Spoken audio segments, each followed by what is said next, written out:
സംസ്ഥാനത്ത് മഴക്കെടുതിയിൽ ഇന്ന് 3 മരണം. ഇടുക്കി മാങ്കുളത്ത് യുവാവ് പുഴയിൽ മുങ്ങി മരിച്ചു. തിരുവനന്തപുരത്ത് ശക്തമായ തിരയിൽ വള്ളം മറിഞ്ഞാണ് മത്സ്യത്തൊഴിലാളി മരിച്ചത്.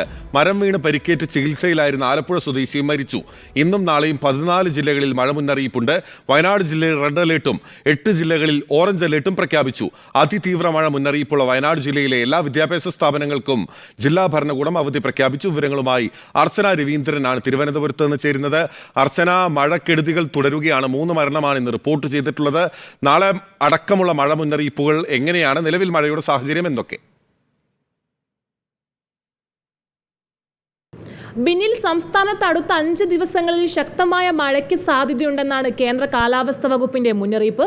കനത്ത മഴയെ തുടർന്ന് വയനാട് ജില്ലയിൽ പ്രഖ്യാപിച്ച യെല്ലോ അലർട്ട് തുടരുന്ന സാഹചര്യമാണ്. ഇന്ന് വയനാട് ജില്ലയിൽ വിദ്യാഭ്യാസ സ്ഥാപനങ്ങൾക്ക് നാളെ അവധി പ്രഖ്യാപിച്ചിട്ടുണ്ട്. പ്രൊഫഷണൽ കോളേജുകൾക്കും അവധി ബാധകമാണ്. മുൻകൂട്ടി നിശ്ചയിച്ച പരീക്ഷകൾക്കും PSC പരീക്ഷകൾക്കും അവധി ബാധകമല്ല. മോഡൽ റെസിഡൻഷ്യൽ അതുപോലെ നവോദയ സ്കൂളുകൾക്കും അവധി ബാധകമല്ല.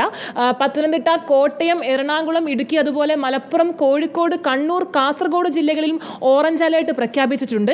സംസ്ഥാനത്ത് മറ്റു ജില്ലകളിൽ ഇന്ന് യെല്ലോ അലേർട്ടാണ്.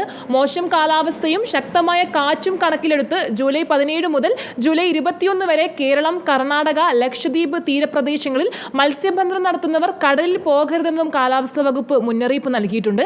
സംസ്ഥാനത്ത് പരക്കെ പെയ്യുന്ന ശക്തമായ മഴയിൽ വ്യാപക നാശനഷ്ടം റിപ്പോർട്ട് ചെയ്തു.